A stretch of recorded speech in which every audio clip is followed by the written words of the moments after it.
Eh, pues estamos en vivo, estamos esperando al director.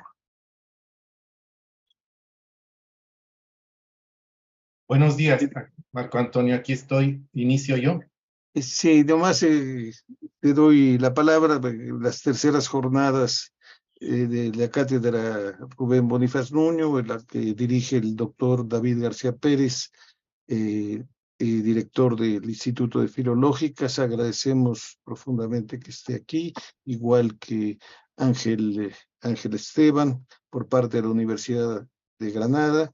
Desgraciadamente, por compromisos, como se dicen, ineludibles, no puede estar Luis García Montero. Te cedo la palabra, David, muchas gracias. Buenos días. Gracias a ti, Marco Antonio, y gracias a todos los presentes y a quienes nos están acompañando a través de las plataformas del Instituto de Investigaciones Filológicas en esta mañana, en las que vamos a dar inicio a las terceras jornadas en torno a la poesía de Rubén Bonifaz Nuño, que ha organizado Marco Antonio Campos, también poeta e integrante de nuestro Instituto de Investigaciones Filológicas. Voy a leer algunas palabras para abrir este espacio en torno a la figura del fundador del Instituto de Investigaciones Filológicas, el doctor Rubén Bonifaz Nuño. Bonifaz Nuño, universitario cabal; Bonifaz Nuño, hacedor de instituciones; Bonifaz Nuño, traductor, entre otras tantas tareas que el doctor llevó a cabo. Pero quizá la más cara de todas ellas, quizá también así reconocido por él, fue la de poeta. Su herencia intelectual todavía está por aquilatarse, y en ese camino hay figuras que están revalorando las tareas, las acciones, la obra hecha por Rubén Bonifaz Nuño, entre ellos precisamente Lilian Álvarez, que aquí nos acompaña, y también Marco Antonio Campos. Para Bonifaz, crear poesía, y aquí pido perdón por la reduplicación de crear poesía, habría sido una tarea necesaria para verter en ella sus afanes propios, su experiencia vital. Su espíritu poético estaba presente en todas aquellas otras tareas que llevó a cabo. Sus traducciones de los poetas clásicos sin duda le permitieron adueñarse de una capacidad penetrante para hallar en el español formas nuevas y audaces para hablar de ese mundo, su mundo poético. En efecto, de aquellos arcanos poetas fue alumno perseverante y perspicaz, de Homero a Eurípides, de la lírica griega arcaica a Virgilio. Bonifaz abrevó de las fuentes poéticas clásicas para fundir diferentes horizontes y tradiciones literarias, que produjo una poética de suma originalidad y solidez estética en el mundo hispano. De la muerte del ángel, pasando por de otro modo lo mismo, fuego de pobres, del templo de su cuerpo, albur de amor y otras tantas ristras de poemas, hasta llegar por lo menos a Calacas, la obra poética de Bonifaz Nuño presenta, a mi parecer, un tópico recurrente del que ha sabido extraer imágenes únicas, simbolismos inusitados y recreaciones que hablan de un alma profundamente enamorada de la vitalidad que conoce y degusta palmo a palmo. Escribió Rubén Bonifaz. Y nuevamente abrí la flor de cielo, abre tus manos tibias, y yo canto el júbilo entrañable y el espanto que mi sangre derramas con tu anhelo. Amo la gravidez del alma, el vuelo por la caricia que hasta ti levanto, y el fuego triste hallado en el quebranto de la distancia. Aborrecible verlo. Amor, abril tu cómplice desvía la ruta del temor que disminuye y disfraza de fiesta su agonía. Eres abril de nuevo, amor, y nada escapa de tu ser. Todo confluye a cobrar plenitud en tu mirada. Esta composición de Bonifaz Nuño, pensando en un abril de su natal Córdoba, quizás sí fue. Un mes de abril desprendiéndose del cielo, y el poeta canta a un amor nacido en la imagen de sus propias palabras y en la nostalgia del sentimiento que todo lo cubre y todo confluye en la mirada que describe ese ser amado en un abril colmado de vida colmado de plenitud. La poesía como ejercicio de la imaginación posee la libertad de elegir en sonetos como este la posibilidad infinita de la recreación. Abril, aprilis, según los romanos, el mes que abre, que da paso a la fecundidad de la tierra y de los mares, a quien Bonifaz dedicó desveladas horas. Abril, aprilis, donde Afrodita y los recursos del amor hacen girar los días y los años. Eres abril de nuevo, amor, y nada escapa de tu ser, escribió Bonifaz en imagen que describe las vueltas de abril y sus amores. El amor y el desamor, el odio y el rencor, la melancolía y la ira, son síntomas del desequilibrio del individuo.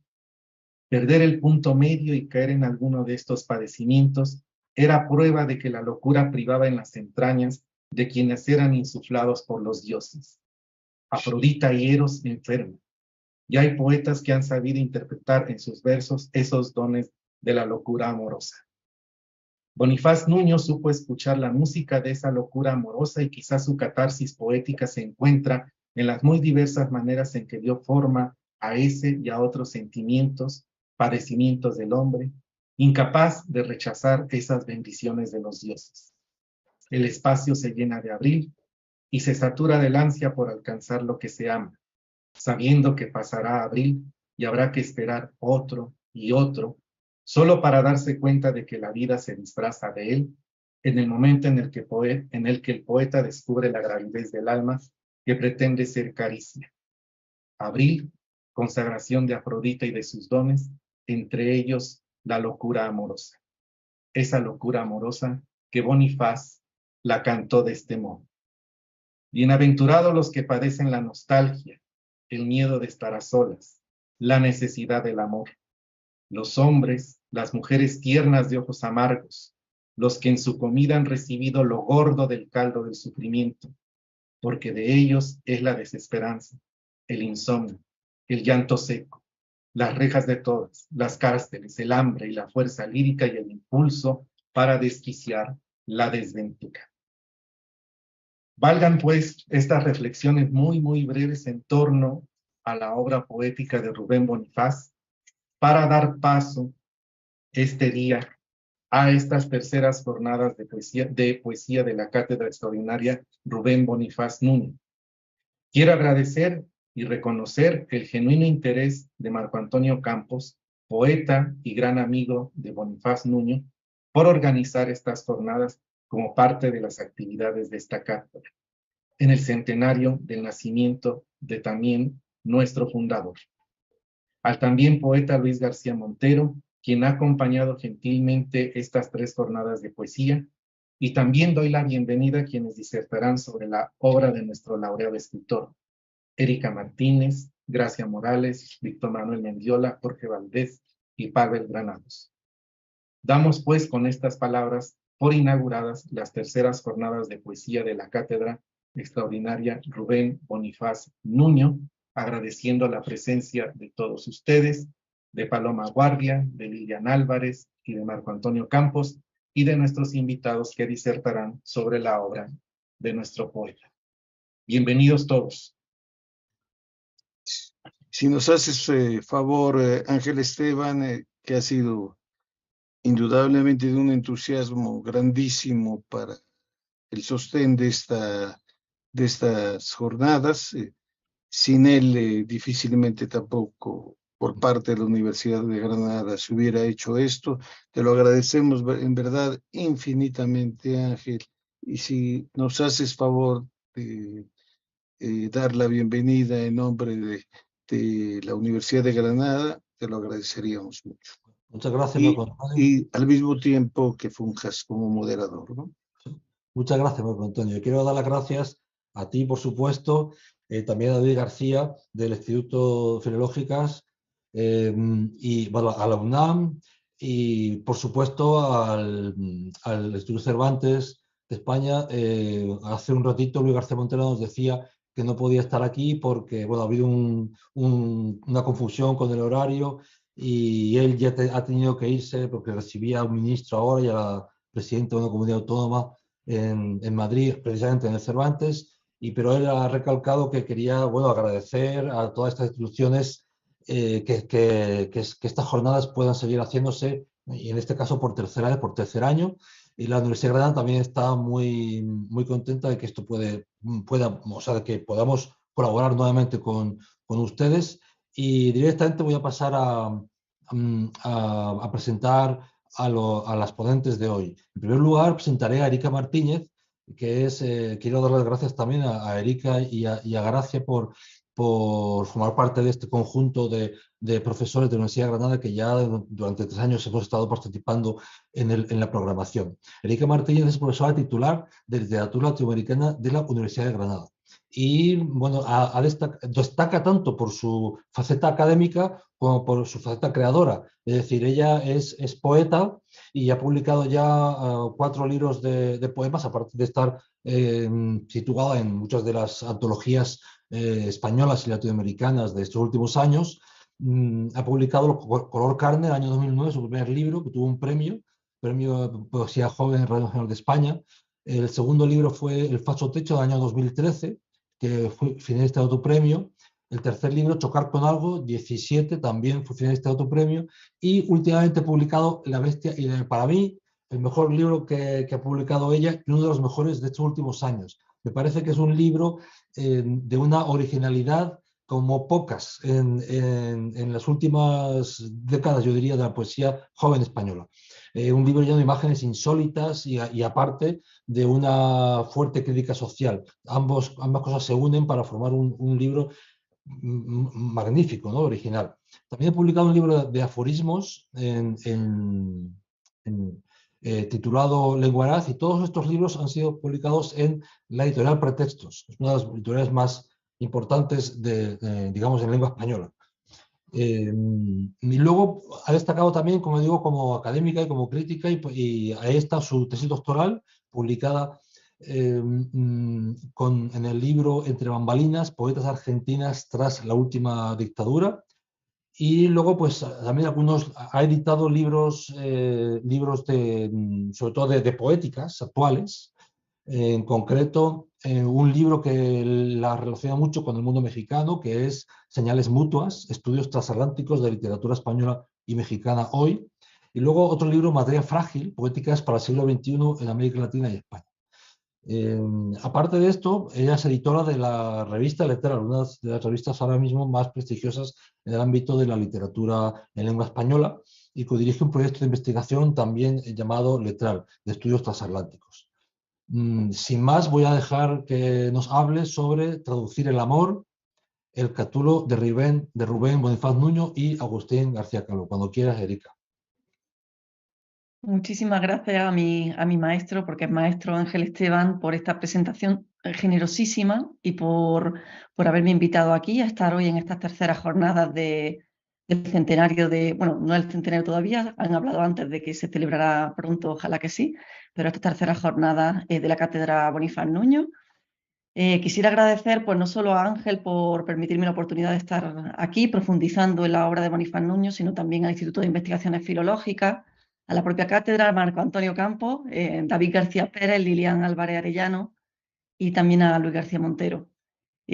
Por este disloque que hemos tenido de tiempo, yo voy a tener que marcharme un poquito antes de lo que me gustaría. Quisiera quedarme hasta el final a debatir con ustedes sobre Bonifaz Nuño y sobre lo que vaya surgiendo de su obra, pero tengo que recoger a mi niño, así que si ven que me ausento al final, sepan disculparme. Yo voy a hablar sobre el Catulo de Rubén Bonifaz Nuño y de Agustín García Calvo. Y parto de la siguiente pregunta: ¿qué relación pueden tener dos intelectuales como Rubén Bonifaz Nuño y Agustín García Calvo, más allá de que ambos fueran profesores de latín, como eran, y compartieran la experiencia inobjetable de haber nacido y muerto casi al mismo tiempo? Nacieron en la década del 20 y fallecieron con un año de diferencia. Hasta donde tengo entendido, Rubén Bonifaz Nuño tuvo una relación no especialmente conflictiva con la universidad, si es que algo así es posible. Creo que la universidad asumió puestos de relevancia como director general de publicaciones, formó parte de la Academia Mexicana de la Lengua y obtuvo en el 74 el Premio Nacional de Literatura. De hecho, en la presentación de esta jornada se ha hablado de él como un hacedor de instituciones, lo cual encaja un poco con esta sintonía suya. Agustín García Calvo, sin embargo, fue expulsado de la universidad, aunque luego lo readmitieron, y es conocido por ser una de las cabezas más visibles de la contracultura española de la transición. También fue parte muy visible del movimiento ácrata antifranquista de los años 70. Partiendo de aquí, de esta relación que podríamos llamar divergente con lo institucional, me interesa muchísimo la manera en que ambos pensaron en la función de la traducción en un momento bisagra como fue la Revolución del 68, muy relevante para ambos.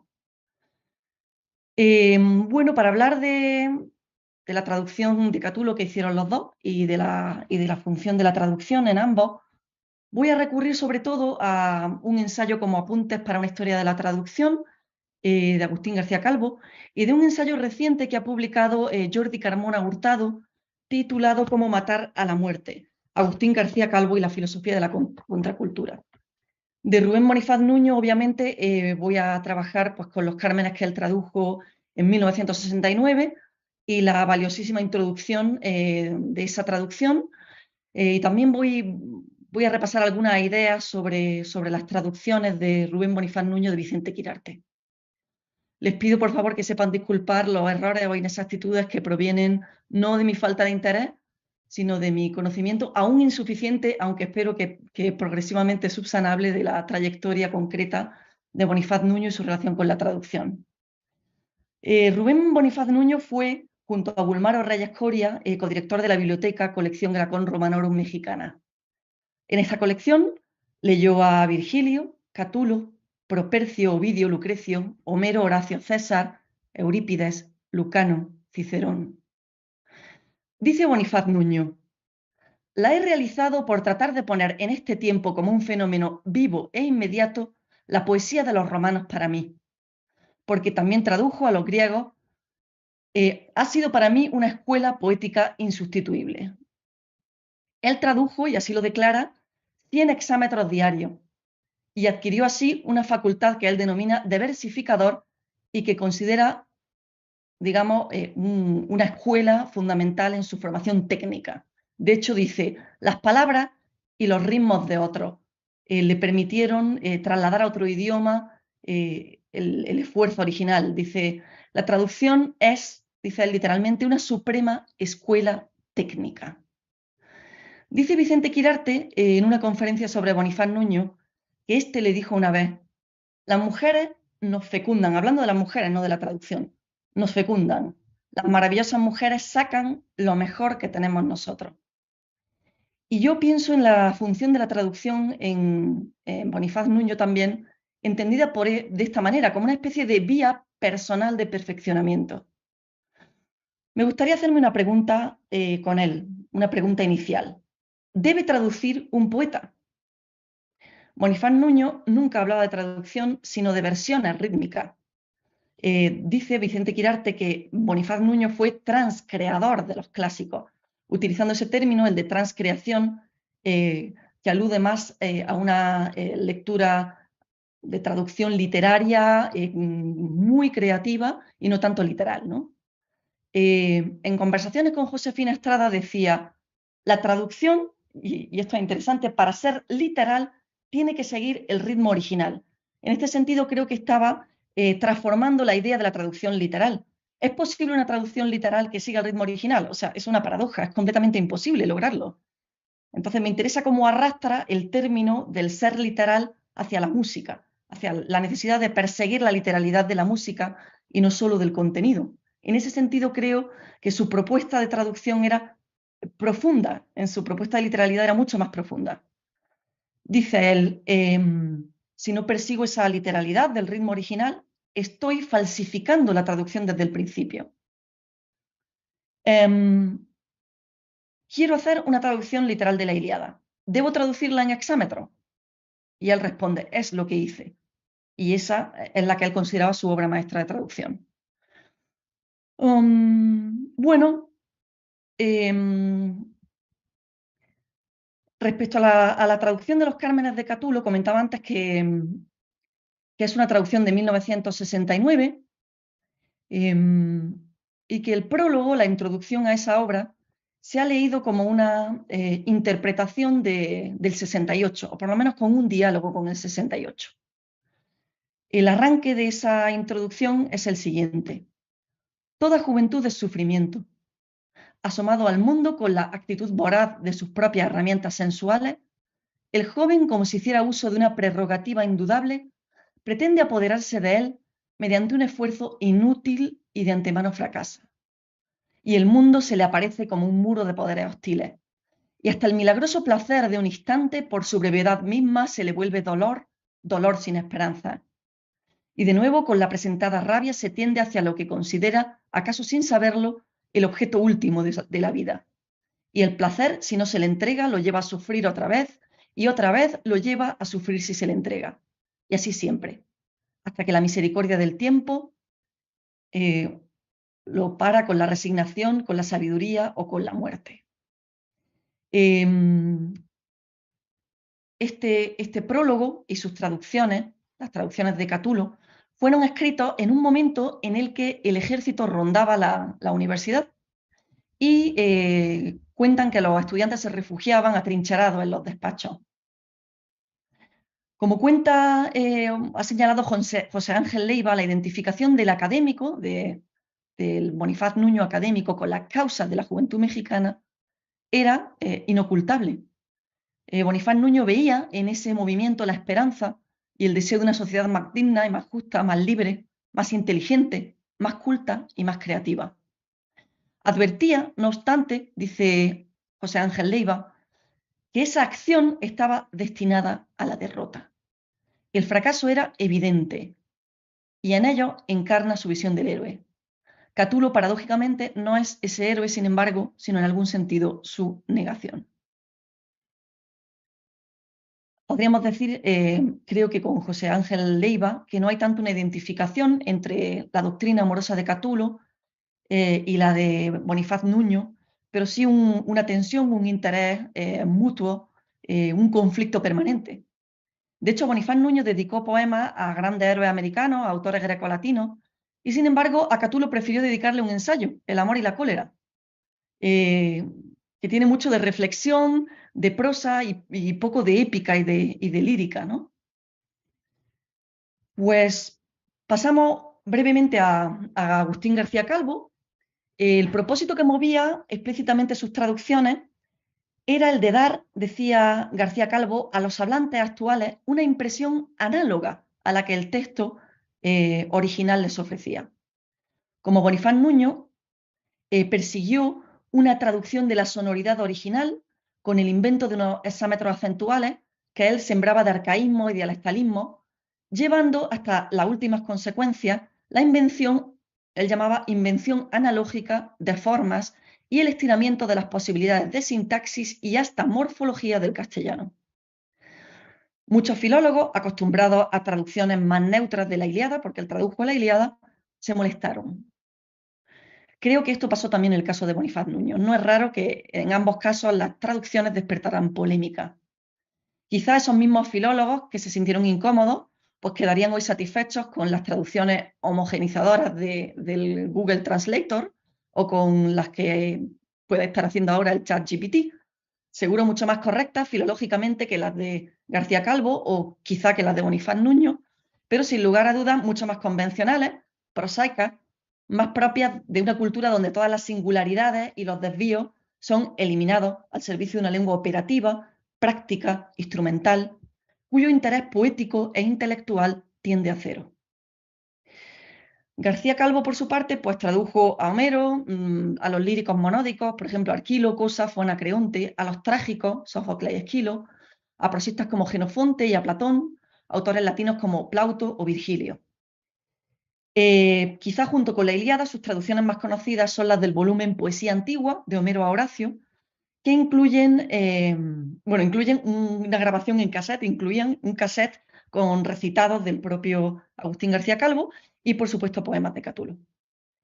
En un artículo que se titula ¿Cómo hacer vivir a los muertos?, Agustín García Calvo se adentra en la vieja polémica sobre la imposibilidad de la traducción, afirmando que dicha imposibilidad proviene, de hecho, de la imposibilidad de comunicación entre las lenguas, aunque la imposibilidad de comunicación entre las lenguas sea siempre, decía él, gradual.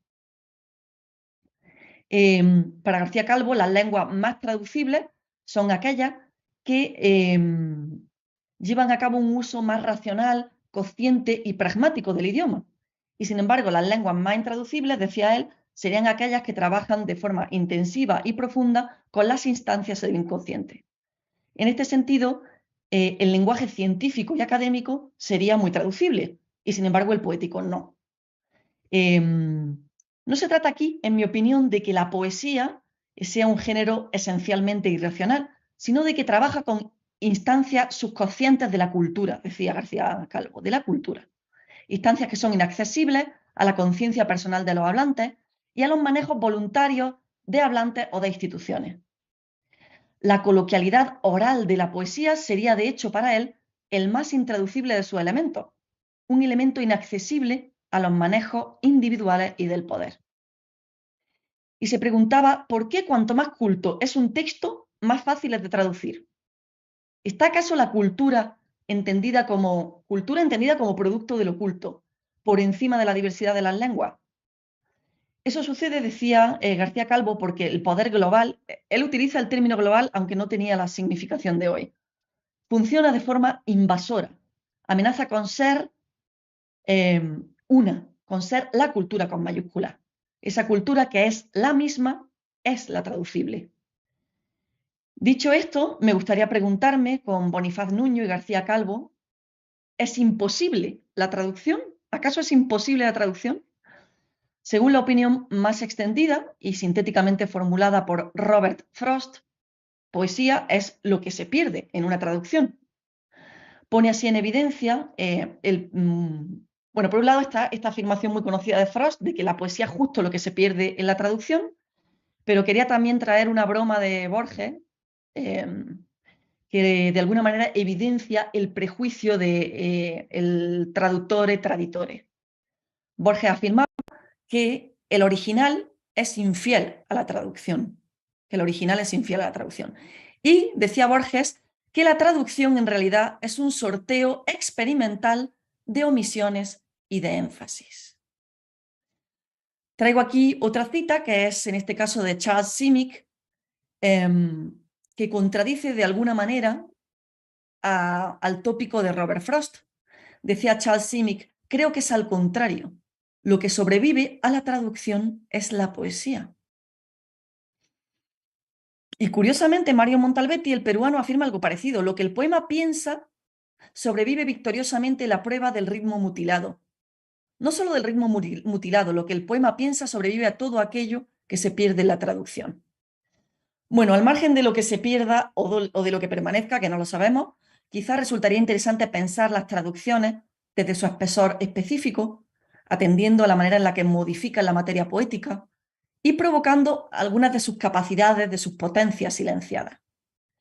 Siguiendo los planteamientos de García Calvo, me pregunto si no podríamos hablar solo de lenguajes más o menos traducibles o de textos más o menos traducibles, sino sobre todo de traducciones más o menos institucionales.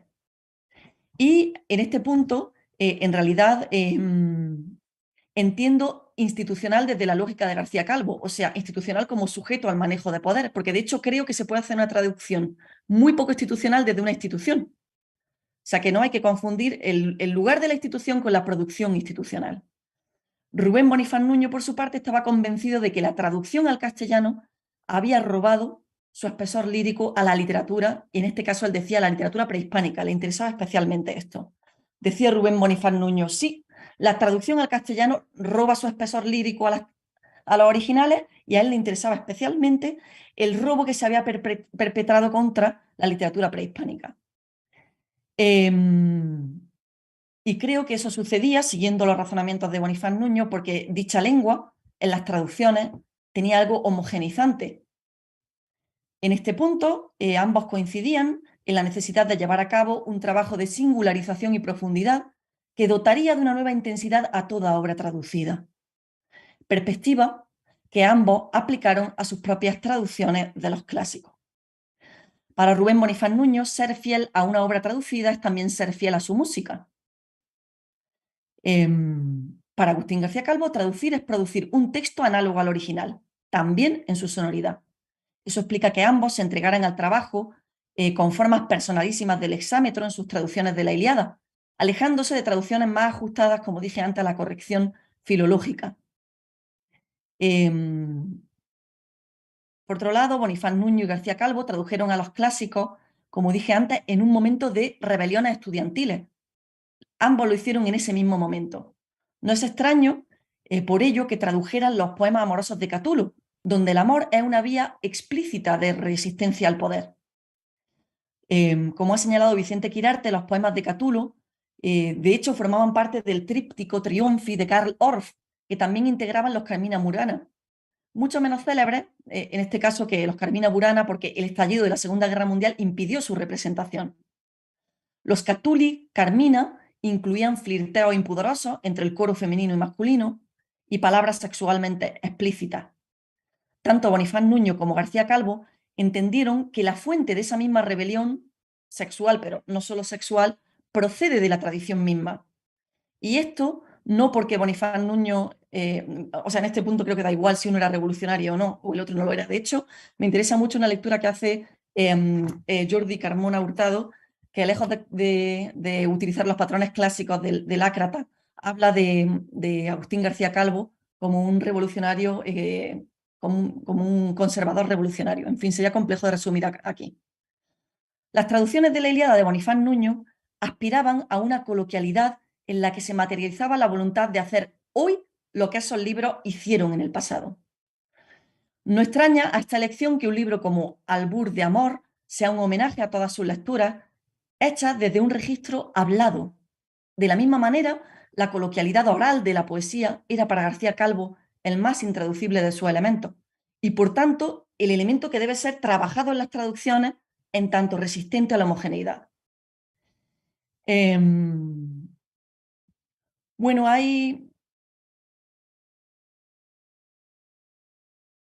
me interesa también la otra cara del amor. Si el amor es gasolina, me interesa la otra cara del amor, que sería el odio, muy presente también en Catulo, como un motor semejante al del amor en los poemas de Catulo, que son deliciosamente insidiosos, maledicentes y depravados. Porque de alguna manera Catulo odiaba con la misma pasión que amaba. Y me interesa que Bonifaz Nuño dice en su introducción a los Cármenes de Catulo: tengo para mí que sus ataques, los de Catulo, crecen de una raíz oscura y viviente. Me parece que en ese punto detecta a Bonifaz Nuño que no solo vive lo que se ama, sino también lo que se odia, siendo que ese odio era un gesto conscientemente artificial. De ahí quizá la convivencia persistente de la malignidad y el amor en los poemas de Catulo, que también impregnó por momentos algunos poemas de Bonifaz Nuño. Como he comentado antes, contra la traición de toda traducción, a Rubén Bonifaz Nuño y Agustín García Calvo les importaba más que la literalidad o la fidelidad, les interesaba la lealtad, algo que, en mi opinión, es una fidelidad más profunda. Y las polémicas que generaron sus traducciones de los clásicos se explican desde la naturalidad con la que rompieron la corrección lingüística, con la meta de ser leales a lo que la lengua hablaba en los textos que tradujeron. Y para ir concluyendo, querría leer un fragmento de un libro titulado El libro contra la muerte, de Elias Canetti, donde habla de un hombre muerto que se reúnen unos amigos a homenajear, y yo creo que donde dice hombre muerto podríamos leer nosotros libro muerto. Dice así Canetti: los amigos de un hombre muerto se reúnen determinados días y hablan solo sobre él. Lo matan todavía más si únicamente dicen cosas buenas de él. Más les valdría discutir, ponerse a favor o en contra de él, revelar picardías secretas suyas. Mientras puedan decirse cosas sorprendentes de él, cambiará y no estará muerto. La piedad que intenta conservarlo en un estado concreto no es en absoluto amable. Surge del miedo y solo quiere mantenerlo en algún lugar donde no sea un peligro, como en el ataúd y bajo tierra. Para que el muerto, a su manera más tenue, siga viviendo, hay que darle movimiento. Para García Calvo y para Bonifaz Nuño, traducir es resucitar a los muertos. Aunque Bonifaz Nuño hizo una lectura existencial, en mi opinión, y quizás romántica, del mito heroico de la Ilíada, que tradujo, como sabemos, como si fuera un libro de aventuras, concediendo por ello importancia a la peripecia, no le importaba menos la música de dicha peripecia. García Calvo, por su parte, trabajó, según él mismo declaraba, para que la Ilíada suene, es decir, no para enterarnos de lo que dice, que para García Calvo no tenía ninguna importancia, sino para hacerla sonar. Hacer sonar la palabra fue para ambos hacer vivir a los muertos, porque no otra cosa que los muertos, porque no otra cosa que muertos están los clásicos venerados, con quienes no se discute, a quienes no se insulta como hacían los personajes de Canetti, recordando al amigo común ya fallecido. Es mucho más fructífero, en ese sentido, traducir con amor que con veneración, porque el amor es la fuerza insurreccional con la que se hace vivir a la palabra muerta contra la momificación de la literatura. Y con esto termino, disculpen la rapidez con la que he ido exponiendo la idea y la torpeza, pero quería cerrar estas notas sobre la función de la traducción en ambos autores y sobre todo de Catulo. Pues muchísimas gracias, Erika Martínez, por esta magnífica conferencia sobre la traducción y que a mí la verdad es que a todos han sido unas cuantas ideas que nos han llevado a todos a pensar en este tema, que es un tema que evidentemente no tiene fin. Ha sido muy revelador en algunos aspectos que yo no había notado también. En fin, esa coincidencia del sonido que para Bonifaz los poemas eran una masa de sonidos, y ahí cuando habla de la Ilíada respecto a la música o al sonido con García Calvo lo relaciona muy bien, y otros puntitos ahí como que también era muy interesante lo de cuando son cuestiones cultas es más fácil traducir. En eso nunca había yo reparado. Muy bien. Bueno, entonces vamos a presentar ahora, acto seguido, a Gracia Morales, que, bueno, también ella pertenece al mismo departamento que Erika Martínez y que yo, y que Luis García Montero, en el Departamento de Literatura Española de la Universidad de Granada, y quiero agradecerle aquí que también esté con nosotros. Y bueno, ella es profesora titular de literatura latinoamericana de la Universidad de Granada, y ha compaginado su actividad académica de la misma forma que Erika lo ha compaginado con la poesía. Gracia lo ha compaginado sobre todo con el teatro y también con la poesía. Es decir, tenemos en este departamento nuestro Granada tenemos personas muy multifacéticas. Es un departamento muy artístico, muy académico, pero también es muy artístico. Y el caso de Gracia Morales es muy especial en ese sentido. De hecho, pues ella hace más de 20 años, en el año 2000, fue la primera mujer ganadora del premio Marqués de Bradomín de teatro, que es un premio tan importante, ¿no?, en España.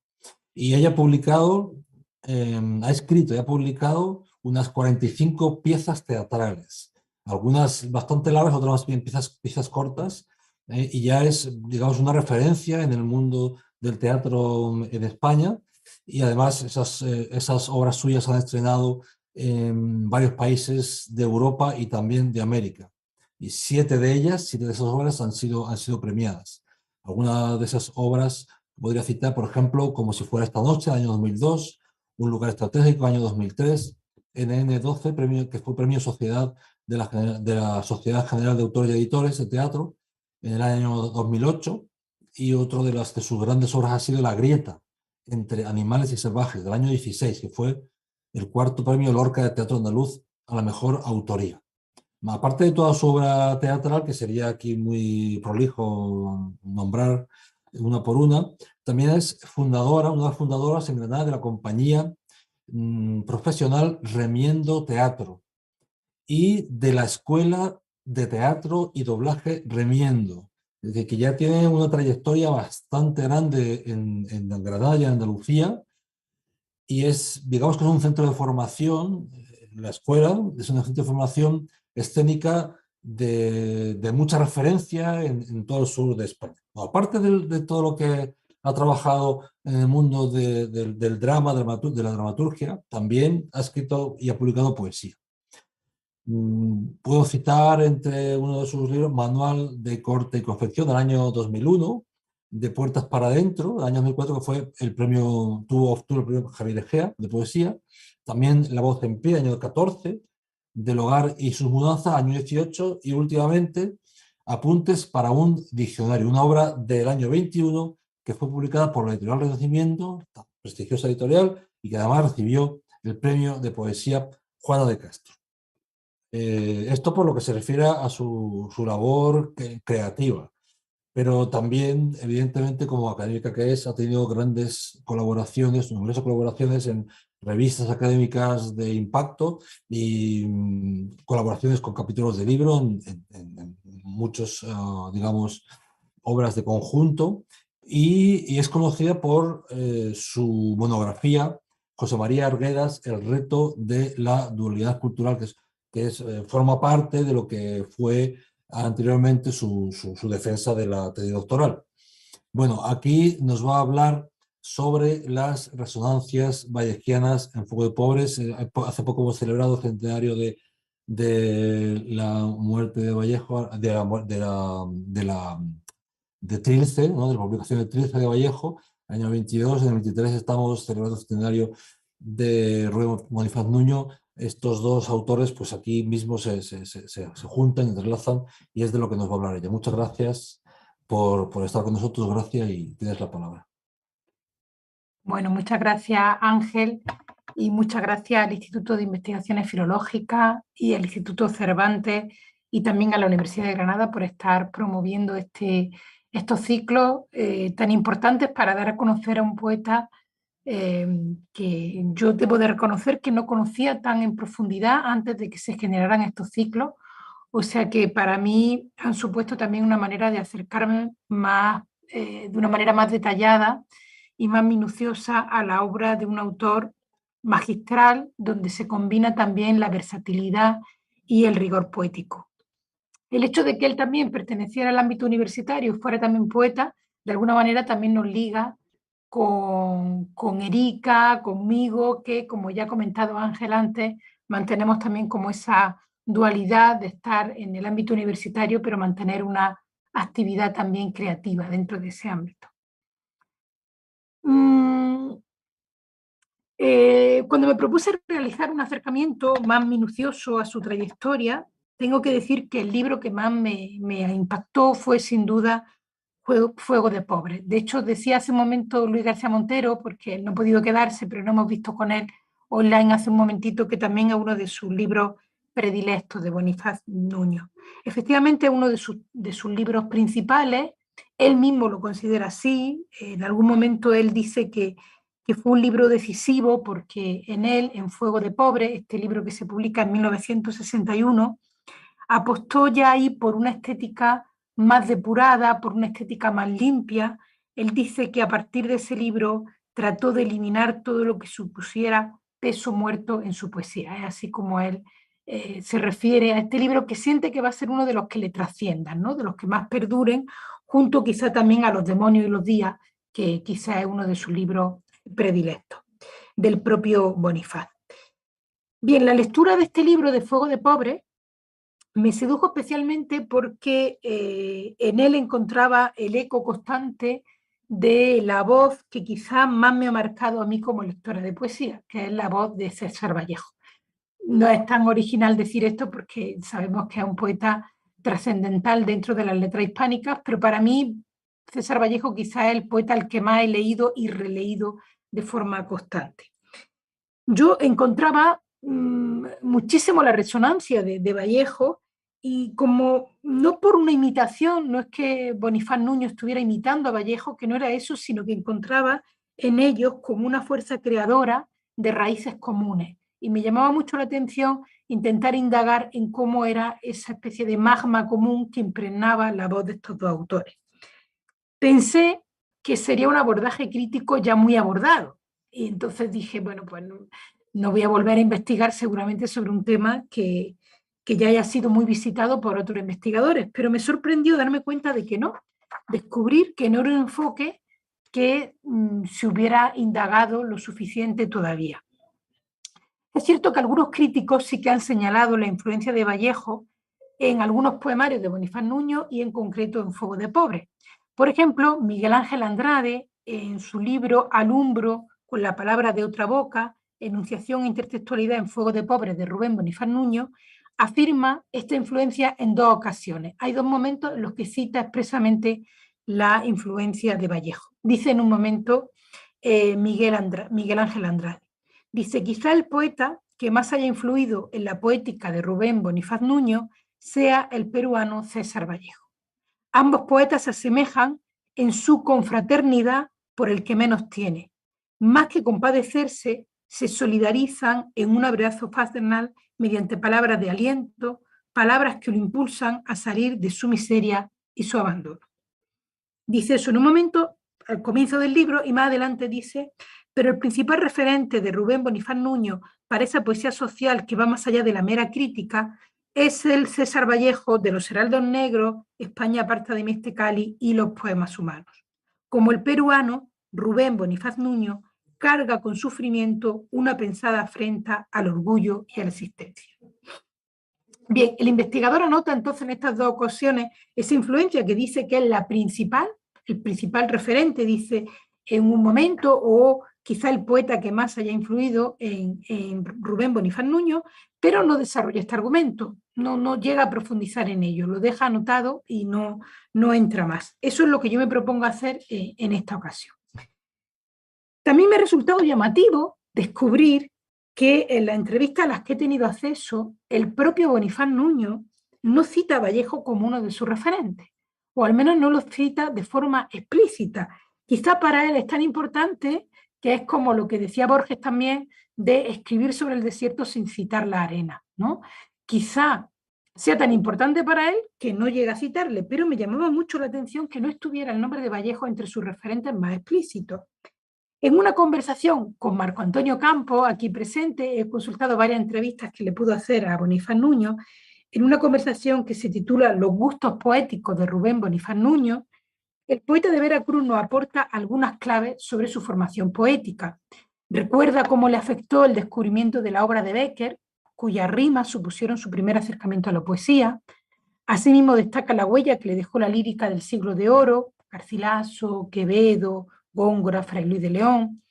También habla del impacto causado por la lectura de El clavel y la espada de Rafael Alberti, de su amor por algunos poemas de López Velarde, y sobre todo habla también del influjo que ejercieron en él la lectura y la traducción de la poesía grecolatina, de la que acaba de hablarnos mi compañera Erika Martínez, ¿no? La importancia de Catulo, Virgilio, Ovidio, Homero, entre otros, y también, de una forma muy profunda, el influjo que ejerció en él la lectura de los textos en náhuatl, ¿no?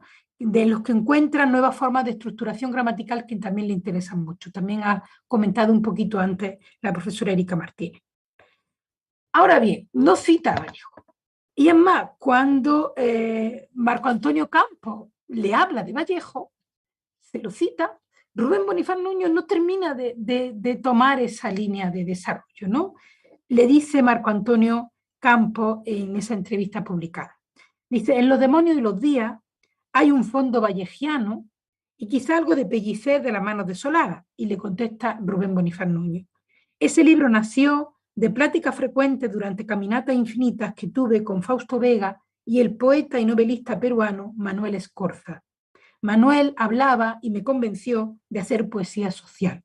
Cuando leyó ese libro se sorprendió de ver que era una poesía social del todo distinta a la que él practicaba, porque yo la hacía más para condenar la desventura y la miseria diaria del hombre de la calle y él como una incitación a la revolución social. También en una entrevista anterior con Marco Antonio Campos se refieren a este mismo tema de cómo entiende Bonifaz Nuño su poesía social. Dice, son de nuevo las palabras de Rubén Bonifaz, dice, hay en Los demonios de los días un cambio definitivo. Intervino mucho en él mi amistad con Manuel Escorza. Él pensaba que se debía hacer poesía social y escribía poemas denunciando las miserias y la injusticia en América Latina. Era por entonces un ser fundamentalmente político. Me convenció la idea. Pero como solo he visto la política como testigo, traté de encontrar el sentido social de la poesía por otra vertiente. Hablé de la miseria y la injusticia, pero de una manera más próxima y más simple. Un aguacero cayendo sobre gente sin ropa o sin paraguas, por ejemplo, podía ilustrar mejor esa situación que el denuesto contra un tiranuelo centroamericano. Ya se habla aquí de un nosotros y la desvergüenza se disimula. Mi desolación no es solo mía, sino de los otros. Hasta ahí la cita. Como podemos ver, las ideas que aquí se exponen sobre esa voluntad de insertar la temática social, pero no con un afán político, sino para hablar de la miseria y la injusticia, enlazan muy bien con la poética propia de César Vallejo. Sin embargo, como ya he dicho, el peruano nunca es citado de forma explícita por Rubén Bonifaz Nuño, al menos en los textos publicados a los que yo he tenido acceso. Probablemente en conversaciones informales no publicadas estuviera citando constantemente a Vallejo, pero lo que se ha publicado, yo he hecho una búsqueda bastante minuciosa y no lo he encontrado. Yo estoy convencidísima de que Bonifaz Nuño leyó profundamente a Vallejo, pero quizá no llegó a nombrarlo por sentirlo como algo tan natural, o quizá porque efectivamente no lo sentía tanto como un autor de cabecera como yo puedo pensar o como podemos pensar, no lo sé. Ahora bien, más allá de si hubo o no una influencia muy directa, muy consciente, lo que puede haber en ambos, y eso sí que lo encuentro de una forma clarísima, son motivaciones comunes a la hora de abordar algunas temáticas y recursos formales semejantes en sus respectivas búsquedas estéticas. Hemos apuntado ya cómo la voluntad de presentar la miseria del hombre, la injusticia, la pobreza, es un eje fundamental de Fuego de Pobre. La propia idea de la pobreza está ya evidente en el título. De entre todas las actitudes que esta motivación podría generar, podría estar pensada desde el reproche, desde la tristeza, desde el dolor, de entre todas las actitudes posibles, la que más sobresale en los poemas, y está en la cita anterior que hemos dicho, es sin duda la de la solidaridad. El poeta se siente parte de esa humanidad que sufre, estableciendo lazos de hermandad con los otros, reconociéndose en el dolor ajeno y viceversa, es decir, reconociendo el dolor propio en lo que está ocurriendo en el mundo. Idea que ya estaba presente en esa cita anterior y en esta frase que repito: mi desolación no es sola mía, sino de los otros.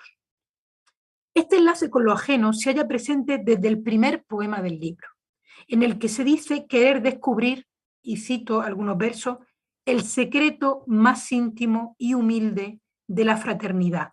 Poder decirte, hermano mío, si te encuentro, porque tú eres mi hermano, yo te quiero. Bien, ahora voy a empezar, si me lo permiten, a compartir un PowerPoint que he preparado, porque más que solamente limitarme a leer algunos fragmentos, me apetecía compartirlo con ustedes, con las personas que puedan estar asistiendo en directo a esta charla. Entonces voy, si me lo permiten, a compartir un PowerPoint, porque es algo que a mí me gustaría hacer en mis clases, que también el estudiante o la persona que está asistiendo pueda disfrutar del poema y no se limite solo a oírme a mí recitarlo, sino que lo pueda escuchar. Entonces voy, si les parece, a compartir pantalla. Creo que eso les va a obligar a verme a mí más pequeñita, pero creo que va a ser más interesante que podamos disfrutar de la poesía de Rubén Bonifaz Nuño leyéndola a ustedes también. Bien. Otro poema que me parecía que se podía citar muy claramente como ejemplo de esta temática del encuentro con el dolor ajeno es este poema 15 del libro. Todos los poemas que voy a citar de Rubén Bonifaz Nuño pertenecen al libro de 1961, Fuego de Pobre. Ese poema 15 dice: no me ilusiono, admito de mi gusto que soy un hombre igual a todos. Trabajo en algo, cobro un sueldo insuficiente, me divierto cuando puedo o me aburro hasta morirme. Hablo, me callo a veces, pido mi comida y a ratos quisiera ser feliz gloriosamente. Y hago el amor o voy y vengo sin que nadie me siga. Tengo un perro y algunas cosas mías. En general no estoy conforme ni me resigno. Quiero mi derecho de hombre común a deshacerme la frente contra el muro, a golpearme en plena lucidez contra los ojos cerrados de las puertas, o de plano y porque sí, a treparme en una silla, en cualquier calle a lo mariachi, y cantar las cosas que me placen. Manos de hombre tengo, manos para tomar de las cosas que existen, lo que por hombre se me debe y por lo que yo debo hacer algunas de las cosas que faltan. Y reconozco que me importa ser pobre y que me humilla y que lo disimulo por orgullo. Tú, compañero cómplice que llevo dentro de todos junto a mí, lo sabes, hermano de trabajos que caminas en hombres y mujeres, apretado como la carne contra el hueso, y vives y sudas y alborotas en mí y conmigo y para mí y contigo. Me parece que este poema 15, que está más o menos en la mitad del libro, un poco antes de la mitad, es también muy significativo de esta idea del compañero, del cómplice, del hermano y de esta conciencia de ser un hombre como todo, igual a todo, con toda esta vida cotidiana que desarrolla. Como sabemos, en la voz que Vallejo despliega en los poemarios posteriores a Trilce, se halla una preocupación constante por los más desfavorecidos, en un reconocimiento mutuo entre el yo poético y esa humanidad doliente. Podríamos recordar como ejemplos concretos y en clara resonancia con el poema 15 recién citado, algunos fragmentos de... a ver si me deja pasar a la siguiente. No sé, sí. Algunos fragmentos de Quisiera hoy ser feliz de buena gana, de Poemas humanos, ¿no? Que de hecho habla de esa misma felicidad que se busca también en el poema anterior de Bonifaz Nuño, o en el... A ver, vale. O en Ellos el lugar en que me pongo, también de Poemas humanos, ¿no? De veras, cuando pienso en lo que es la vida, no puedo evitar decírselo a Georgette, a fin de comer algo agradable y salir por la tarde, comprar un buen periódico, guardar un día para cuando no haya, una noche también para cuando haya, así se dice en el Perú, me excuso. Del mismo modo sufro con gran cuidado, a fin de no gritar o de llorar, ya que los ojos poseen independientemente de uno sus pobrezas. Quiero decir su oficio, algo que resbala del alma y cae al alma. Si vemos al final de este poema, habla también de esa idea de como un hombre que soy y que he sufrido, ¿no? De nuevo esta idea de ser un hombre y sufrir, pero sufrir entre millones de panes, miles de vino, o sea, esta idea de sufrir en compañía, ¿no? En consonancia con el resto de la humanidad. Bien, profundizando un poco más en esta cuestión, podemos también afirmar que en el marco de esta visión del propio yo como individuo que sufre, de ese hermano o camarada, que es el otro, destaca además especialmente la presencia de lo material, por encima de lo abstracto. Nos dice Bonifaz Nuño en el poema 2, esto que vive, esto que pesa, miro. Esto que pesa. Esa materialidad de la vida del hombre se concreta en algunos gestos cotidianos específicos. Por ejemplo, el gesto de comer, que es también muy habitual en Vallejo, que él diría en algunas veces llantar en lugar de comer. Y la simbología del pan, que es un elemento cotidiano y material que aparece mucho en la poesía de Vallejo y que también está significativamente presente en varios poemas de Fuego de Pobre. Ahora bien, esa materialidad que digo alcanza sobre todo su máxima expresión en la visión que los dos poetas nos presentan del cuerpo humano. Son innumerables los ejemplos que se pueden citar en los que tanto Bonifaz Nuño como Vallejo diseccionan partes de nuestro físico, las observan desde otra perspectiva o la trastocan para convertirla así en un sugerente y poderosísimo material poético. Aquí, por ejemplo, les cito algunos momentos seleccionados de los poemas de Bonifaz Nuño, donde encontramos esa visión poética del cuerpo, ¿no? Con la boca gemela de mis ojos de mudo, o párpados cosidos por agujas de humo, balcones lacrimales, paladar de bóveda eclesiástica. Les invito a que lean ustedes los demás para no entretenerme mucho. Y me parece especialmente interesante el del poema 14, ese último que les cito, en el que establece una correlación entre el cambio en el cuerpo y el paso del tiempo. Dice, Con la edad aumenta de largo y de redondo el esqueleto, que los forros van quedando chicos y los huesos salientes, y se muestra desvergonzadamente la cebrada torre de las costillas, y los goznes arácnidos de pies y manos bailan al viento más. Crece la calavera y me acostumbro. Creo que estos versos tienen una resonancia vallejiana tremenda. Además del poema ya citado, por ejemplo, el de Ello es el lugar en el que me pongo, que aparece la idea del paso del tiempo, esa conciencia del devenir, de los días, del transcurrir, de la rutina, de la cercanía de la muerte, se encuentra próxima a muchas composiciones de poemas humanos. Está en Epístola a los transeúntes, por ejemplo, está en Aniversario, en Panteón, y está citada, por ejemplo, también en otro poema de César Vallejo, también de poemas humanos, que es Los Desgraciados, donde aparece esta ligazón del paso de los días, el día que llega, el día que viene, y el cuerpo, ¿no? Cómo lo vive el cuerpo. Ya va a venir el día, da cuerda a tu brazo, búscate debajo del colchón, vuelve a pararte en tu cabeza para andar derecho, ya va a venir el día, ponte el saco. O dice después, ya va a venir el día, ponte el alma, ya va a venir el día, ponte el cuerpo. Ya viene el día, dobla el aliento, tipica tu bondad rencorosa y da codos al miedo. Bueno, como están viendo, está esa presencia, observa tu entrepierna, del cuerpo y del paso del tiempo, como estaba también en el poema anteriormente citado de Rubén Bonifaz Nuño, en el que la cercanía de la vejez se va visibilizando en las manos, en los pies, en las costillas, en esa especie de esqueleto que crece. Bien, otra temática interesante en cuyo tratamiento hallo coincidencia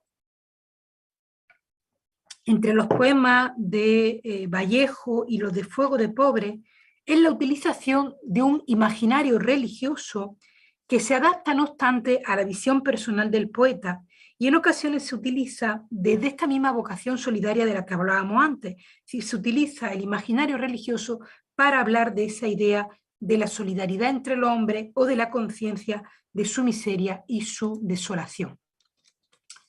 Les pongo como ejemplo este poema, el poema 11 del libro Fuego de Pobre, donde aparece la referencia al Viernes Santo, pero donde ese Viernes Santo se termina convirtiendo también en un elemento de desesperanza, de desolación y de visión del hombre.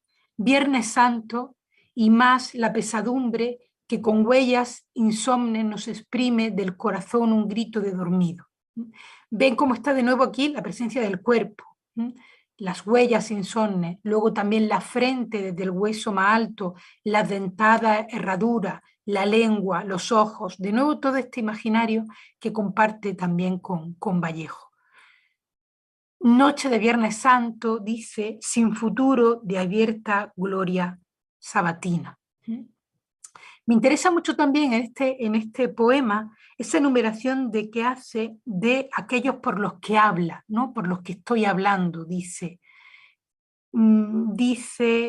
Estoy vivo y hablando por el que fuera alguna vez saciado, por el hartado siempre y el hambriento, por el que fue admitido en el misterio de la familia.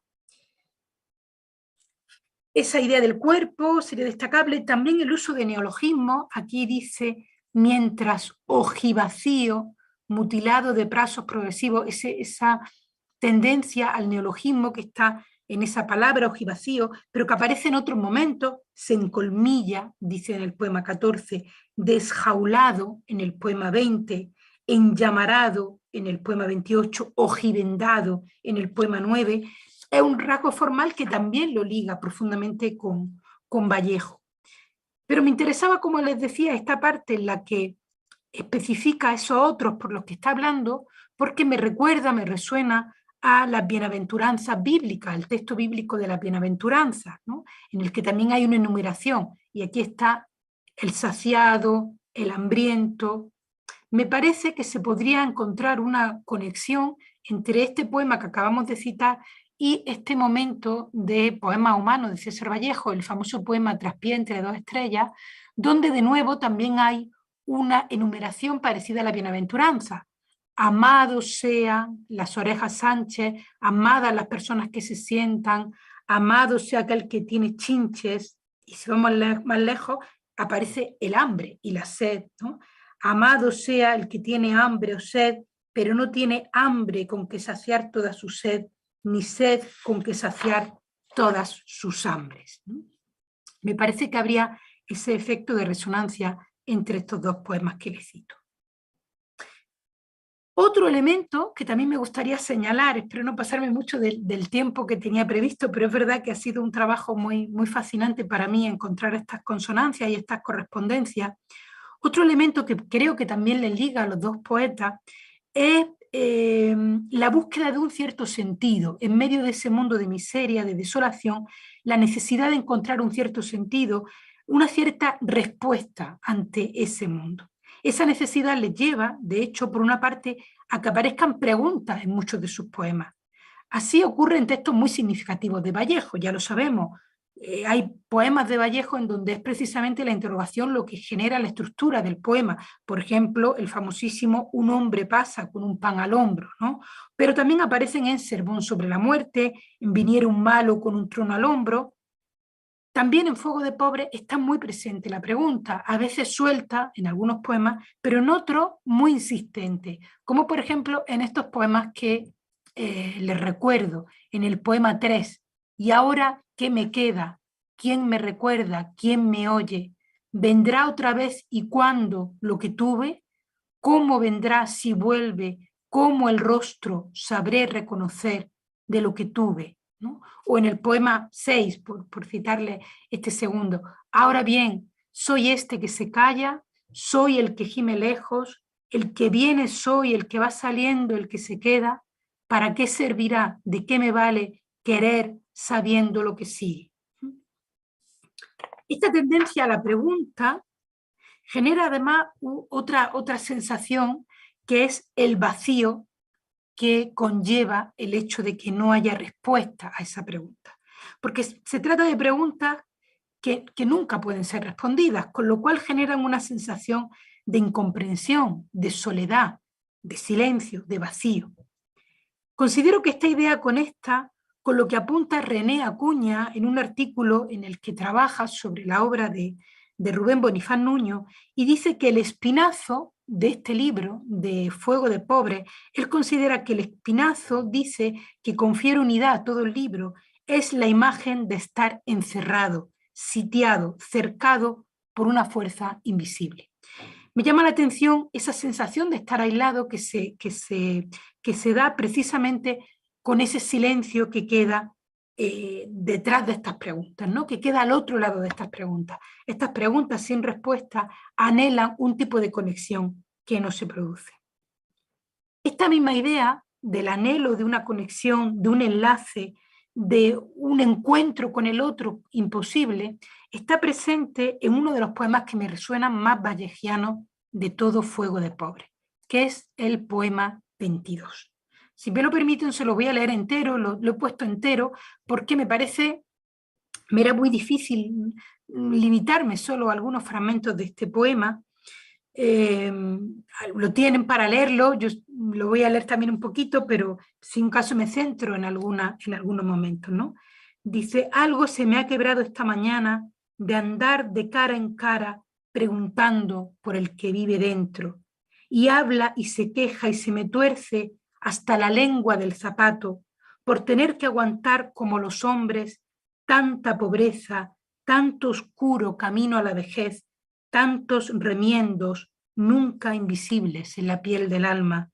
Yo no entiendo, yo quiero solamente y trabajo en mi oficio. Yo pienso, hay que vivir, dificultosa y toda nuestra vida es nuestra, pero cuánta furia melancólica algunos días, qué cansancio.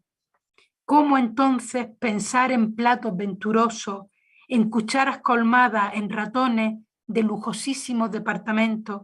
Si entonces recordamos que los platos aúllan de nostalgia boquiabiertos y despiertan secas las cucharas y desfallecen de hambre los ratones en humildes cocinas. Y conste que no hablo en símbolos, hablo llanamente de meras cosas del espíritu. Qué insufrible a veces las virtudes de la buena memoria. Yo me acuerdo hasta dormido y aunque jure y grite que no quiero acordarme. De andar buscando llego. Nadie que yo sepa quedó esperándome. Hoy no conozco a nadie y solo escribo y pienso en esta vida que no es bella, ni mucho menos, como dicen los que viven dichosos. Yo no entiendo. Escribo amargo y fácil, y en el día resollante y monótono de no tener cabeza sobre el traje, ni traje que no apriete, ni mujer en que caerse muerto. Hay muchas cuestiones en este poema que podríamos evidenciar de esa idea de resonar a Vallejo, ¿no? La presencia de la cuchara, la presencia de la comida, del plato, y sobre todo también esta idea de andar buscando a alguien que se le haya quebrado algo, que vaya preguntando por el que vive dentro y no encontrar como a ese otro. ¿Cómo no, desde mi punto de vista, encontrar una resonancia de este poema con algunos de los de heraldos negros? En este caso no solo de poemas humanos, sino que he seleccionado estos dos poemas de los heraldos negros, bueno, dos fragmentos de estos poemas de los heraldos negros, Ágape y El pan nuestro, ¿no? En esta tarde todos pasan sin preguntarme ni pedirme nada, porque en todas las tardes de esta vida, dice, yo no sé con qué puerta dan a un rostro y algo ajeno se toma el alma mía. O El pan nuestro, ese poema también tan famoso de los heraldos negros. Si quisiera tocar a todas las puertas y preguntar por no sé quién, y luego ver a los pobres y llorando quedo, dar pedacitos de pan fresco a todos. Ya decíamos, esa presencia del pan en la poesía de Vallejo, que está también muy presente en Fuego de Pobre, y esa idea de que se quisiera tocar a todas las puertas y suplicar a no sé quién perdón y hacerle pedacitos de pan fresco aquí en el horno de mi corazón. Bien, voy a dejar de compartir ya y voy terminando. No quisiera dejar de apuntar muy brevemente que considero que existen otros elementos que podrían haberse enfocado también en este trabajo, donde hay coincidencias muy profundas, por ejemplo, en el uso de la sintaxis, en el uso del gerundio, en el uso del adverbio. Bien, en el caso de Bonifaz Nuño, algunos de estos elementos están influenciados, según su propia opinión, por una apropiación de los recursos formales de los textos en náhuatl y también por esta necesidad de recuperar esa voz de los desfavorecidos que para él encaja también con esa antigüedad indígena. Me atrevo a sospechar que también en la poesía de Vallejo esa ascendencia mestiza suya y su vinculación con un lenguaje y una visión de lo rural andino están efectuando esa influencia tanto en el nivel del lenguaje como en las temáticas que están eligiendo. Entonces quizá ahí una de esas fuerzas latentes que conectan a estos dos autores se encuentre precisamente en lo que comparten como pertenecientes a esos dos mundos transculturados, complejos, conflictivos, el mexicano uno, el peruano otro, y ello provocaría así que sin caer nunca en la imitación servil, los poemas de Bonifaz Nuño resuenen de una forma tan profunda con los de Vallejo. Muchas gracias por la atención. Creo que me he pasado un poquito del tiempo. He intentado ir muy rápido, pero había mucho para comentar. Muchas gracias por esta estupenda comparación entre los dos autores. La verdad es que cuando, por lo menos a mí me ha pasado, estaba leyendo un poema de Rubén Bonifaz Nuño y claro, no sé si es por contaminación por el tema de la conferencia, pero yo estaba oyendo también ahí, estaba oyendo al otro autor, y viceversa. Me parece que es verdad, todas estas coincidencias o estas maneras parecidas, ¿no?, de manifestarse poéticamente están ahí, ¿no? Y pues muchísimas gracias. Yo no sé si veo que Lilian ha encendido la cámara, no sé si quisiera decir algo, preguntar algo, bueno, o Marco Antonio. Yo, pues, que quiera, por supuesto, que me corte, pero bueno, tenía aquí alguna cuestión que me gustaría saber. Es verdad que hay cosas parecidas y yo creo que las has visto muy bien, ¿no? Expresiones, ideas, o la presencia del cuerpo, el pan, todas estas cosas creo que están muy claras. Pero no sé si también has visto como algunas grandes diferencias o algunas claras diferencias que haya entre los dos, ¿no? No sé si también lo has reflexionado sobre ello. Creo que donde he encontrado una mayor diferencia es quizá en el hecho de que Bonifaz Nuño, su poesía sigue teniendo como muy en cuenta de forma muy explícita, muy consciente, una métrica mucho menos dispersa que la de Vallejo. O sea, Vallejo tiende, por ejemplo, ya lo hemos visto en los poemas, ¿no? De hecho, para maquetarlos, para poder ponerlos en el PowerPoint he tenido que hacer columnas y luego bajar, porque en los poemas de Vallejo tiende, por ejemplo, él mucho al versículo, ¿no? Que puede combinar luego con versos muy breves, ¿no? Hay mucha más como dispersión en la métrica. En cambio, Rubén Bonifaz Nuño tiende mucho más al uso del verso endecasílabo, del verso heptasílabo, del eneasílabo también. Se atiene mucho más a este verso clásico, sobre todo al endecasílabo. Creo que esa es una de las diferencias más importantes en cuanto al estilo de los dos. Y luego, en Bonifaz Nuño, en Fuego de Pobre en concreto, también hay algunas referencias que, por ejemplo, en un trabajo de Carmen Alemany, que participó, no sé si el año pasado, en las primeras jornadas, sí. Ella veía, por ejemplo, la referencia a Hernán Cortés en algunos de los poemas. Sí. Esa identidad mexicana está como quizá más explícita en Bonifaz Nuño que la peruana en Vallejo, que también está. Él cita Perú, por ejemplo, hemos visto hay un poema en el que dice, así se dice en Perú, me excuso, y está presente en algunos de sus poemas. Pero creo que es todavía más explícita en Bonifaz Nuño. Y luego está la cuestión métrica, que quizás en los heraldos negros no, en los heraldos negros sí que hay un rigor métrico mayor en Vallejo, pero luego Trilce hace que esa cuestión métrica explote en Vallejo y ya no vuelve a utilizarla de una forma tan consciente o tan reglada. En cambio, Bonifaz Nuño sí que mantiene más esa regla de la métrica. Sí, y luego yo veía también otra cuestión, y es que también hay, claro, igual que hay aspectos del contenido, o las metáforas, imágenes, también hay muchos elementos que hemos visto formales, ¿no? Como estructuras gramaticales, neologismos. No sé si ahí tienes alguna cosa, porque a mí me interesa, en Vallejo me interesa muchísimo, no, ya, a cualquier lector de Vallejo, los neologismos, ¿no? La capacidad que tienen para inventar y para inventar algo que no solo se entiende bien, sino que es algo que te llega. Es decir, cuando tú lees ese neologismo, no es algo que, pues, sí, pues, qué palabra, entiendo lo que quiere decir, sino que es una cosa que emocionalmente también te llega, ¿no? No sé si tú lo has visto también en Rubén Bonifaz Nuño, ¿hay alguna concomitancia entre ellos? Sí, sí, las palabras que crea Bonifaz Nuño, que crea algunas, como he citado ya, en llamarado, ojivacío, ojivendado, son palabras también que no son pedantes. O sea, no es crear una palabra por crear una palabra y por ser muy moderno. No, es que son palabras, conceptos como que no existen, entonces hay que crearlos. Ojivacío me parece un sustantivo maravilloso, ¿no? Los crea por derivación, los crea a veces eso por crear un verbo a partir de un sustantivo o por crear un adjetivo a partir de un sustantivo.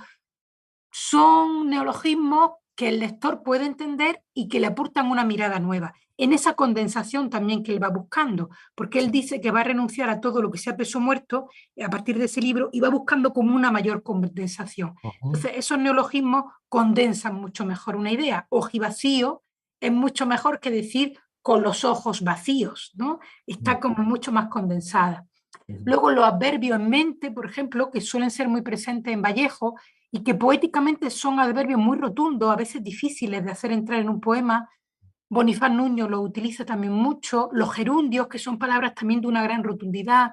Algunas fórmulas gramaticales que están como desordenadas. Y también la entrada de expresiones muy coloquiales en medio del poema, ¿no? Que veíamos, de hecho, en algunos de los ejemplos que veíamos, ¿no? Están expresiones coloquiales, ¿no? Ni mujer en la que caerse muerto, dice, por ejemplo, Bonifaz Nuño, ¿no? O así lo decimos, me excuso, dice Vallejo. A nivel formal se podrían encontrar también para un trabajo más extenso y más pormenorizado, se podrían encontrar muchos elementos que los ligan. A mí me llama mucho la atención eso de tanto, Vallejo llega incluso a poner hasta la tilde, ¿no? En la A muchas veces, incluso uno de estos estudios, pero también ese tanto que muchas veces es enfático porque además se repite, parece que me recuerda mucho el uno al otro, ese cómo también, ese cómo y cómo, ¿no? Y las enumeraciones Enumeración. y el estilo nominal, muchas veces hay una tendencia a no utilizar el verbo, sino utilizar el infinitivo, el gerundio, o sea, enumeraciones muy nominales. Hay elementos prodigiosos entre los dos, pero de nuevo no es que Bonifaz Nuño esté como imitando a Vallejo, no, es como si hubiera, desde mi punto de vista, una especie de fuerza común que los impulsa a los dos en algunas de estas cuestiones temáticas y formales. Tengo aquí algunos mensajes que han ido llegando, comentarios mientras estaban haciendo las conferencias, y tenemos, por ejemplo, una de un gran amigo de todos nosotros, muy conocido y querido en Granada, que tú también, es Roberto Arizmendi. Sí, me alegro mucho de que esté por ahí Sí. viéndonos y que esté atento. Y un abrazo muy fuerte te mando, Roberto, y un beso desde aquí. Dice Roberto, saludos y felicidades para todos. Un saludo desde el recuerdo imborrable de nuestro poeta Rubén Bonifaz Nuño. Un abrazo entrañable a los participantes. Luego también, bien, Jorge Valdés Díaz Vélez habla de las ponencias brillantes, y Miguel Manzano Añorbe sobre las lecturas de Bonifaz Nuño que tiene. Bueno, esto es lo que hay por aquí. Bueno, bueno, son ya casi las 8:30, llevamos hora y media aquí con todas estas las conferencias y los comentarios. Yo no sé si alguien quiere comentar alguna cosa más, Lilian, Paloma, Marco Antonio. Si tenéis alguna pregunta más, pues podemos continuar, y si no, pues no, si queréis, pues damos por terminado ya la sesión. Lilian, ¿quieres hablar, hacer alguna cosa? No te. Quiero agradecer a las dos ponentes. Sí, es muy interesante cómo estas jornadas han atraído a académicos que también son creadores, o creadores que también son académicos, y que han encontrado una relación natural con un poeta nuestro que tal vez no conocían tanto estas personas, sobre todo las personas jóvenes que han participado en estas jornadas. Le quisiera preguntar a Gracia si no piensa que las conquistas de un poeta ya son conquistas para todos, y ya sientan bases para todos, poetas y no poetas, que podemos ya tomar en nuestra propia creación, nuestra propia vida, en nuestro lenguaje, qué parte es eso. Ahora que tú exponías, yo recordaba a un prosista mexicano, Juan José Arreola, que también tiene mucho, un sustrato ahí de Vallejo en su prosa. Entonces, ¿cómo verías esta posibilidad? Claro, es que de hecho pasa también que a veces ya hay autores que son tan importantes de nuestra tradición, que pueden estar influyéndonos sin que seamos ni siquiera ya conscientes de ello. Y a veces incluso pueden no llegarte de forma directa, sino puede haber alguien que esté siendo influenciado por Vallejo antes de haber leído a Vallejo, que yo sé que a Vallejo lo leemos todos pronto porque es una de las voces más importantes, pero incluso desde antes alguien puede estar leyendo a otro poeta y sin saber está siendo influenciado de Vallejo porque a su vez ha sido influenciado por ese poeta. Entonces, claro, llega un momento en el que estas voces forman ya parte de nuestra tradición de una manera muy, muy profunda. Pero sí que es cierto que debo decir que yo en Rubén Bonifaz Nuño lo vi, sobre todo en este libro, porque incluso Los demonios y los días, que es un libro también de poesía social, creo que al ser quizá el primero que él escribe dentro de esta línea, que él no llamaría poesía social, sino de poesía en la que habla de la miseria humana, todavía se atreve menos a entrar a fondo en imágenes como más desconcertantes, más crípticas, como sí que hace en Fuego de Pobre. Entonces creo que ahí, cuando ya se atreve a meterse en un lenguaje cada vez más personal, se parece más a Vallejo, sin la intención de parecerse, pero se parece más quizá porque los dos estaban haciendo esa misma revolución, como decías tú, ¿no? Ese mismo reencuentro, esa misma conquista, ¿no? De un lenguaje propio. Gracias. Y para tu, sí, en conversaciones, claro que sí hablaba de Vallejo y ensalzaba sus hallazgos poéticos. Lo hablábamos con Ángel y con Marco Antonio antes de empezar, pero sí estaba. Hay una cosa es que Bonifaz en cada libro, y él así lo planteaba, emprendía una búsqueda formal diferente, eran como proyectos diferentes. Entonces, no es que su sensibilidad cambiando con la edad, porque, por ejemplo, habla como viejo desde muy joven, ¿no? Toma los temas, los tópicos, la voz de un yo poético viejo, sino que va haciendo experimentos hasta el último de Calacas, donde conscientemente y anunciado quiere poner ahí todas sus influencias poéticas, todos los autores, todos sus experimentos de la manera más cercana al lenguaje oral, como tú y Erika vieron muy bien. Entonces, bueno, muchas gracias. Ojalá Sí, en pero tus es verdad que me planes. sorprendió, quizá hay alguna entrevista en la que él cita a Vallejo, pero yo creo que para él era un autor tan importante que quizá no tenía ni la necesidad de citarlo, ¿no? Era, quizá puede tener que ver con eso, porque sí que cita a Neruda, cita en algún caso a Octavio Paz, pero también es verdad que puede haber alguna entrevista que yo no he tenido la oportunidad de leer. No sé, realmente Becker y Garcilaso lo citaba frecuentemente, además de los clásicos grecolatinos. Entonces, tal vez es otro fenómeno.